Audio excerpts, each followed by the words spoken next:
Assalamualaikum warahmatullahi wabarakatuh. Saya perwakilan dari kelompok 4 berperan sebagai moderator yang akan menuntun jalannya presentasi kali ini. Presentasi yang akan kami bawakan mengenai sistem reproduksi manusia. Baiklah, untuk mengefisienkan waktu dan demi kelancaran presentasi, kami akan memulai pembawaan materi kami. Kepada pemateri pertama, saya persilahkan. Terima kasih kepada moderator. Saya Devi Azhara akan membawakan materi yang pertama. Materi pertama yaitu sistem reproduksi manusia. Apa itu sistem reproduksi manusia? Sistem reproduksi manusia yaitu sistem yang menghasilkan gamet jantan atau betina agar makhluk hidup dapat mempunyai keturunan selanjutnya melalui fertilisasi. Reproduksi manusia. Pria menghasilkan gamet jantan atau spermatozoa, sedangkan wanita menghasilkan sel telur atau ovum yang dibentuk di dalam ovarium. Terima kasih, saya kembalikan kepada moderator. Terima kasih kepada pemateri yang telah melakukan presentasi. Untuk pemateri selanjutnya, saya persilahkan. Terima kasih kepada moderator. Saya akan membawakan materi selanjutnya yaitu organ reproduksi pria internal dan eksternal serta materi spermatogenesis. Pertama, saya akan menjelaskan organ internal dahulu. Pada bagian internal terdapat testis, epididymis, vas deferens, kelenjar kelamin, saluran ejakulasi, dan uretra. Testis atau buah zakar adalah gonad pria yang menghasilkan sperma dan hormon pria. Testis terdiri dari tubulus seminiferus, sel Sertoli, dan sel Leydig. Selanjutnya adalah epididymis, yaitu saluran berkelok-kelok tempat penyimpanan sementara sel sperma sebelum dikeluarkan. Lalu vas deferens, yaitu saluran lurus yang berujung pada kelenjar prostat yang berfungsi menyalurkan sperma menuju kelenjar vasikula seminalis. Selanjutnya kelenjar kelamin. Kelenjar kelamin terbagi menjadi 3, yaitu kelenjar vasikula seminalis, kelenjar prostat, dan kelenjar bulboretra. Lalu saluran ejakulasi. Saluran ejakulasi adalah saluran pendek penghubung vas deferens dengan uretra. Terakhir adalah uretra, yaitu saluran pengeluaran sperma atau urin menuju penis. Selanjutnya bagian eksternal atau luar. Bagian eksternal terdapat skrotum dan penis. Skrotum adalah kantung pembungkus testis yang melindungi testis. Pada skrotum terdapat 2 otot, yaitu otot deratos dan otot kremaster. Lalu penis. Penis adalah alat kopulasi sperma yang terdiri atas bulbul penis, korpus penis, dan glans penis, serta preputium. Nah, pria menghasilkan gamet jantan atau spermatozoa. Spermatozoa dihasilkan dari peristiwa spermatogenesis. Sekarang saya akan menjelaskan apa itu spermatogenesis. Spermatogenesis adalah pembentukan sperma atau gamet jantan oleh testis. Mekanismenya seperti ini. Sel sperma diproduksi di tubulus seminiferus di dalam testis. Di dalam dinding tubulus terdapat banyak sel yang tersebar secara acak, disebut sel Sertoli. Sel ini berfungsi untuk memberikan makanan untuk sel sperma yang belum matang. Ketika sel sperma telah matang, sel induk sperma memperbanyak diri dengan cara mitosis dan meiosis. Dari spermatogonium, sel sperma akan berubah menjadi spermatosit primer secara mitosis. Setelahnya, spermatosit primer membelah secara meiosis menjadi spermatosit sekunder yang berukuran sama. Melalui tahap meiosis kedua, spermatosit sekunder membelah diri menjadi 4 spermatosit yang sama bentuk dan ukurannya. Spermatosit merupakan tahap akhir sebelum akhirnya berubah menjadi sel sperma yang telah matang atau spermatozoa dan siap dikeluarkan bersama dengan air mani ketika pria mengalami ejakulasi. Selanjutnya, saya akan teruskan ke moderator. Terima kasih kepada pemateri yang telah melakukan presentasi. Untuk pemateri selanjutnya, saya persilahkan. Sebelumnya, terima kasih kepada moderator. Sekarang saya akan membawakan materi selanjutnya, yaitu sistem reproduksi wanita. Sistem reproduksi wanita terbagi menjadi 2, yaitu organ bagian luar atau eksternal dan organ bagian dalam atau internal. Organ bagian luar yang pertama yaitu mons pubis. adalah bantalan lemak tempat tumbuhnya rambut pubis. Yang kedua yaitu labium major dan labium minor. Labium major dan labium minor adalah lipatan besar yang di dalamnya terdapat lipatan kecil yang melindungi vagina. Yang ketiga yaitu klitoris. Klitoris adalah tonjolan kecil di atas labium yang mengandung jaringan erektil seperti penis. Yang keempat yaitu hymen atau selaput darah. Hymen atau selaput darah adalah selaput yang melindungi vagina dan mengandung banyak pembuluh darah. Adapun yang kedua yaitu bagian dalam atau internal. Yang pertama yaitu ovarium, adalah gonad wanita yang menghasilkan ovum dan hormon pada wanita. Dalam ovarium terdapat struktur folikel atau cangkang yang melindungi ovum. Yang kedua yaitu fimrae. Fimrae adalah jumbai yang menangkap ovum dari ovarium menuju pangkal oviduk yang disebut infundibulum. Yang ketiga oviduk atau tuba fallopi adalah saluran penghubung ovarium dan uterus. Yang keempat yaitu uterus atau rahim, adalah tempat berkembangnya zigot menjadi bayi. Dinding uterus tersusun atas otot polos dan endometrium. Yang kelima yaitu serviks atau leher rahim, adalah corong pembatas uterus dan vagina. Yang keenam yaitu vagina, adalah lubang kopulasi yang berhubungan dengan vulva. Wanita menghasilkan sel telur atau ovum yang dibentuk di dalam ovarium. Proses ini disebut dengan oogenesis.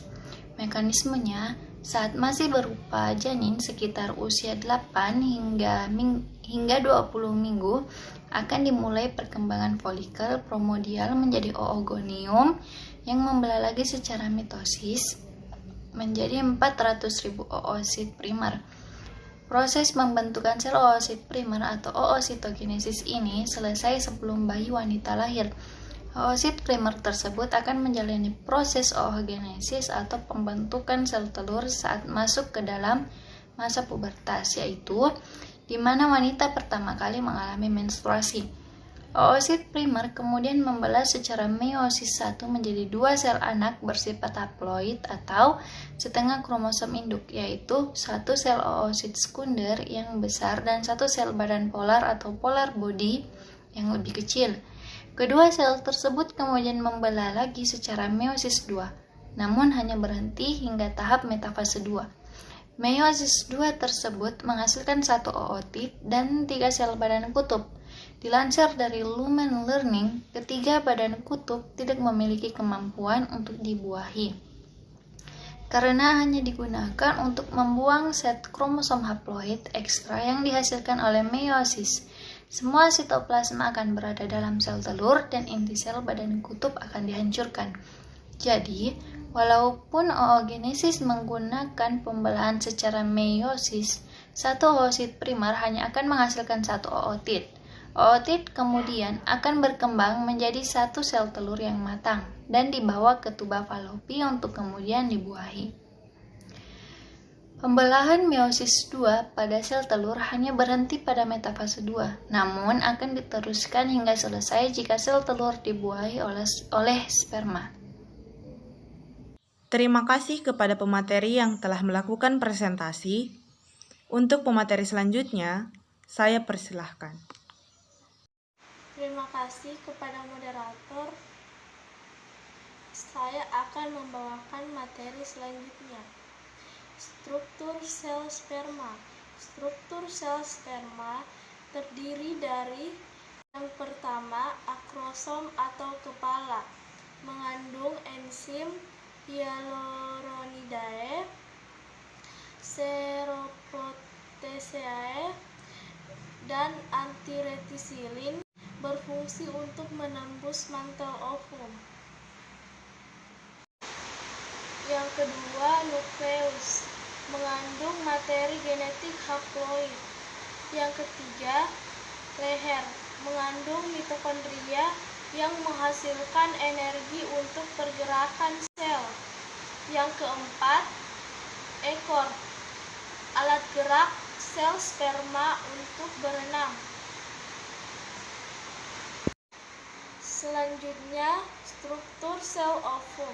Struktur sel ovum terdiri dari yang pertama, corona radiata. Corona radiata adalah lapisan pelindung ovum terluar yang mengandung hyaluronoid. Yang kedua, zona pellucida. Zona pellucida adalah lapisan pelindung ovum tengah yang tebal yang mengandung glikoprotein. Nomor 3, membran vitolina. Membran vitolina adalah lapisan pelindung ovum paling dalam yang transparan. Yang keempat, protein kuning telur atau sitoplasma. Yang kelima, nukleus. Nukleus mengandung materi genetik haploid. Yang keenam, polosit. Polosit adalah badan polar yang dihasilkan oleh oogenesis. Terima kasih kepada pemateri yang telah melakukan presentasi. Untuk pemateri selanjutnya, saya persilahkan. Terima kasih kepada moderator, saya akan membawakan materi selanjutnya. Pertama, hormon pada kelamin pria. 1. Follicle stimulating hormone. 2. Interstitial cell stimulating hormone. 3. Estrogen. 4. Testosteron. Kedua, hormon kelamin pada wanita. 1. Follicle stimulating hormone. 2. Luteinizing hormone. 3. Estrogen. 4. Progesteron. Pembentukan hormon kelamin pada wanita mempengaruhi siklus menstruasi. Yang pertama, masa praovulasi terjadi selama 7 hari. Kedua, masa ovulasi atau masa subur yang biasanya berlangsung selama 3 hari. Ketiga, masa pasca ovulasi selama 14 hari. Dan yang terakhir, masa menstruasi yang biasanya berlangsung selama 7 hari. Saya kembalikan kepada moderator. Terima kasih kepada pemateri yang telah melakukan presentasi. Untuk pemateri selanjutnya, saya persilahkan. Terima kasih kepada moderator. Baiklah, saya akan melanjutkan materi selanjutnya, yaitu pembentukan hormon pada wanita mempengaruhi siklus menstruasi. Menstruasi merupakan keadaan keluarnya darah, lendir, dan sel-sel epitel yang menyusun dinding rahim. Menstruasi biasa terjadi sebulan sekali.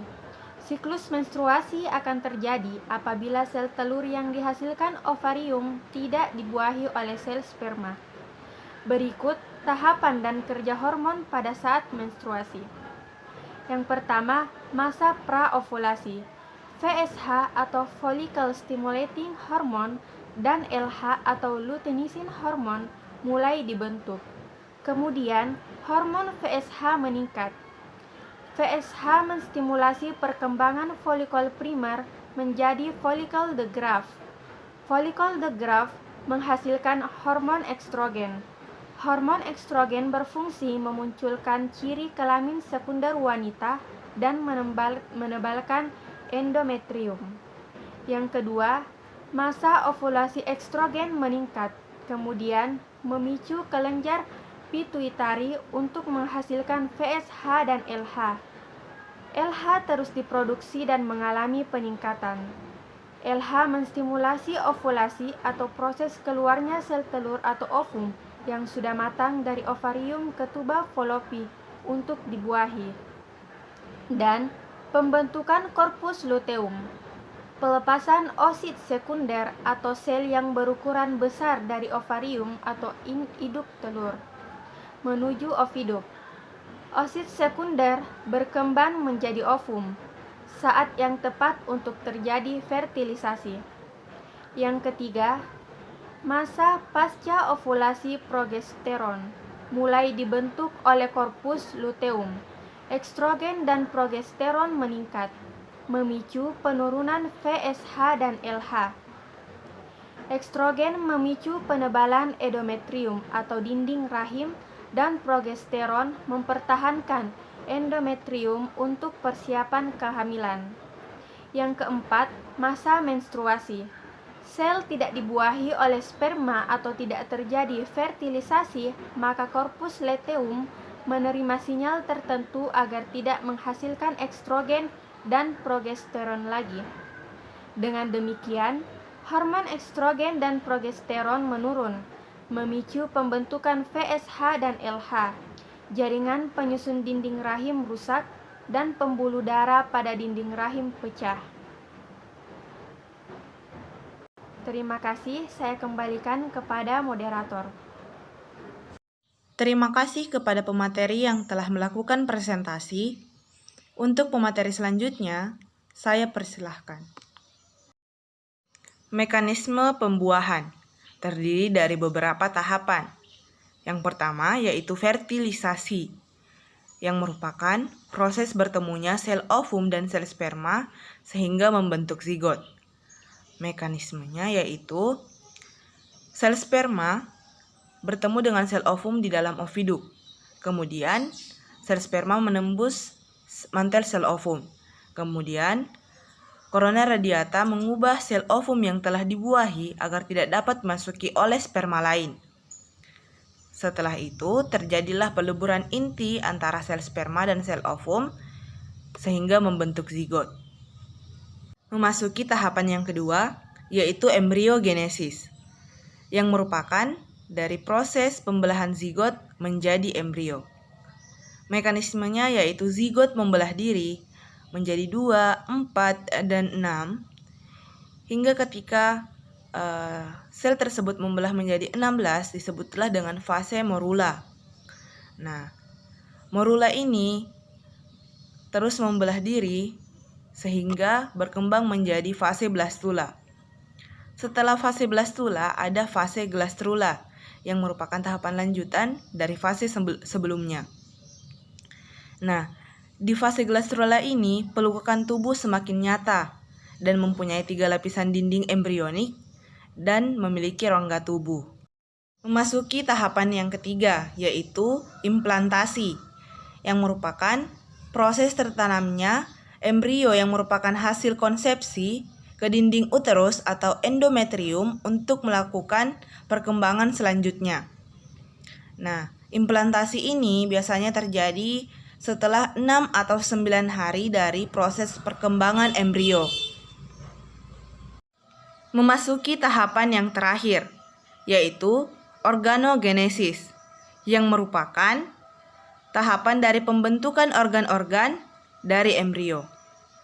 Nah, pada masa perkembangan embrio telah terbentuk 3 lapisan embrionik. Lapisan-lapisan tersebutlah yang akan mengalami perkembangan selanjutnya.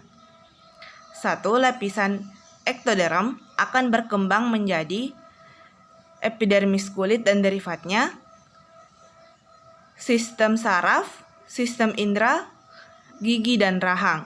Kemudian yang kedua, lapisan mesoderm akan berkembang menjadi dermis kulit, sistem gerak, sistem sirkulasi, sistem ekskresi, dan sistem reproduksi.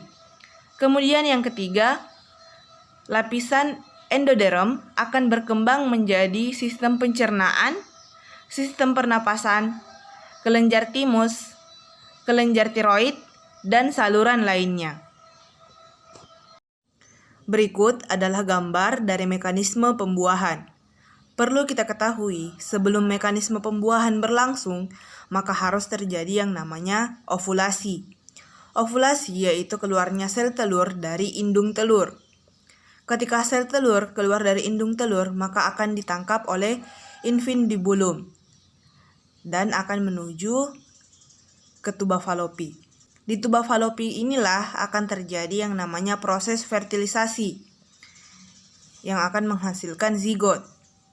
Nah, setelah itu zigot akan mengalami pembelahan dari hari ke hari. Tiba pada hari keempat, zigot telah membelah menjadi segumpalan sel yang berjumlah 16 atau yang dapat kita sebut sebagai morula. Nah, pada hari ketujuh, segumpalan sel tersebut telah berubah menjadi blastula, yang artinya morula tersebut mengalami pembelahan sel. Setelah itu, blastula akan berkembang menjadi embrio. Kemudian embrio akan melekatkan dirinya pada selaput lendir rahim dan membenamkan dirinya di sana. Atau dapat kita katakan proses tersebut sebagai implantasi, yang artinya embrio akan memulai tahapan implantasi. Materi selanjutnya yaitu kemungkinan jenis kelamin anak. Baik wanita ataupun pria memiliki yang namanya kromosom seks. Biasanya pria memiliki satu kromosom X dan satu kromosom Y, atau dapat disebut juga dengan sperma X dan sperma Y. Perbedaan di antara keduanya terletak pada kualitasnya. Sperma X bergerak lebih lamban akan tetapi dapat bertahan lama, sedangkan sperma Y bergerak lebih cepat akan tetapi tidak dapat bertahan lama. Nah, ketika sel telur dibuat, maka hanya akan ada salah satu kromosom X. Sedangkan ketika sel sperma dibuat, maka pria dapat menghasilkan sperma X atau sperma Y. Faktor tertentu dapat menentukan jenis kelamin anak. Misalnya, jumlah anak laki-laki pada setiap tahunnya lebih banyak daripada jumlah anak perempuan. Teori ini didukung oleh penjelasan bahwa kromosom Y milik laki-laki atau sperma Y laki-laki jauh lebih kecil daripada kromosom X milik perempuan. Hanya saja, kromosom Y milik laki-laki atau sperma Y dapat bergerak lebih cepat menuju sel telur. Nah, sebagian besar jenis kelamin anak ditentukan oleh sel sperma ayah, tergantung pada mana sperma yang dapat mencapai sel telur lebih dahulu. Pada proses pembuahan, sel sperma akan mencari atau menuju sel telur milik calon ibu. Nah, ketika sel sperma X yang berhasil mencapai sel telur lebih dahulu, maka akan terbentuk janin XX. Dengan kemungkinan jenis kelamin anak yang dihasilkan adalah perempuan. Sedangkan jika sperma Y yang mencapai sel telur lebih dahulu, maka jenis kelamin anak akan membentuk janin XY, yaitu kelamin laki-laki. Untuk materi berikutnya, saya persilahkan kepada pemateri. Terima kasih kepada moderator, saya akan melanjutkan materi. Setelah melewati fase pembuahan, maka selanjutnya adalah fase kehamilan dan kelahiran. Kehamilan adalah fase di mana embrio mulai berkembang menjadi fetus atau janin. Kehamilan terbagi menjadi 3 trimester. Yang pertama, trimester 1, 0 sampai 3 bulan. Perkembangan terpusat pada organogenesis. Yang kedua, trimester 2, 4 sampai 6 bulan. Organ tumbuh sudah lengkap, perkembangan terpusat pada anggota badan.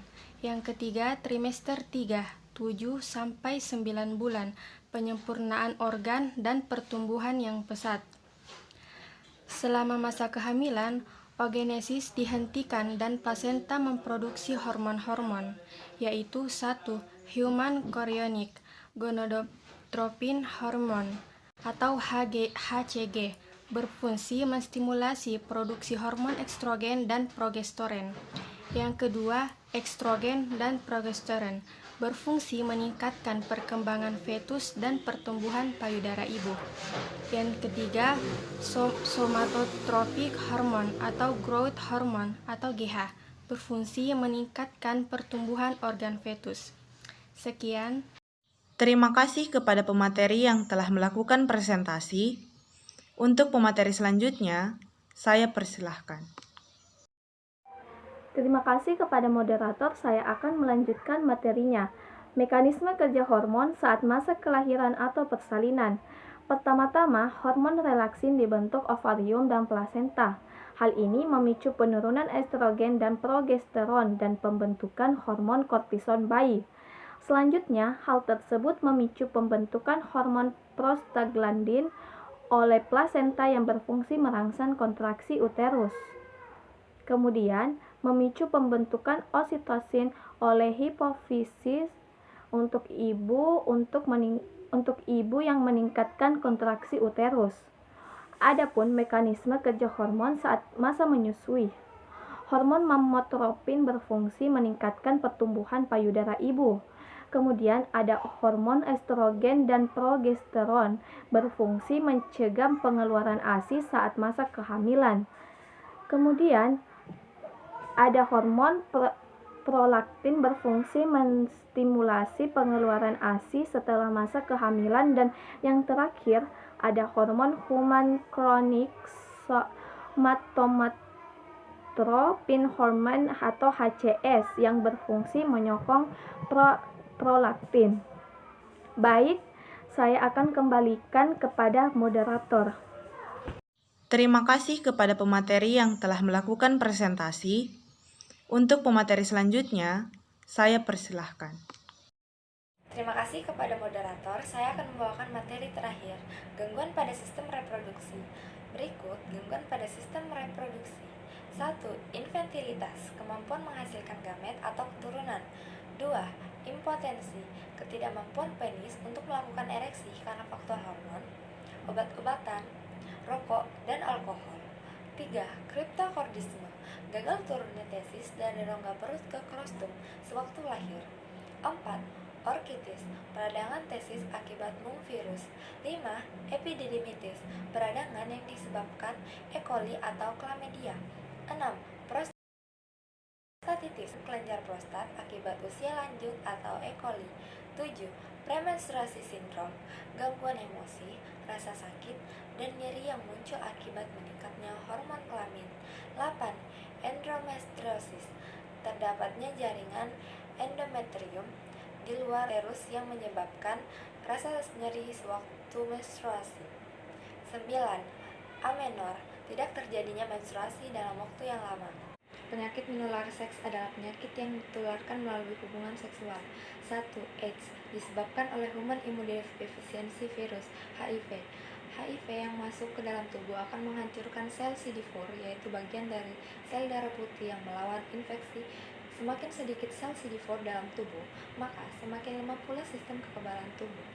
Penyakit gonore adalah kencing nanah disebabkan oleh bakteri Neisseria gonorrhoeae. Bakteri ini biasanya menginfeksi area yang hangat dan lembab seperti saluran uterus, vagina, saluran reproduksi perempuan, tenggorokan, hingga mata.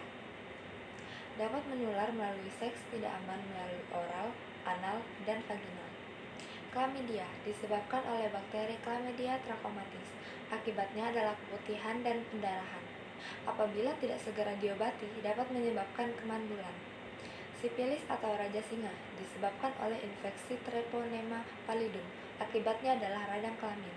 Diawali dengan munculnya luka yang tidak terasa sakit di area kelamin, mulut, dan dubur. Herpes genital, infeksi yang disebabkan oleh herpes simplex virus yang mengakibatkan radang kelamin seperti luka melepuh di area kelamin. Ya, terima kasih. Saya kembalikan kepada moderator. Terima kasih kepada pemateri yang telah melakukan presentasi.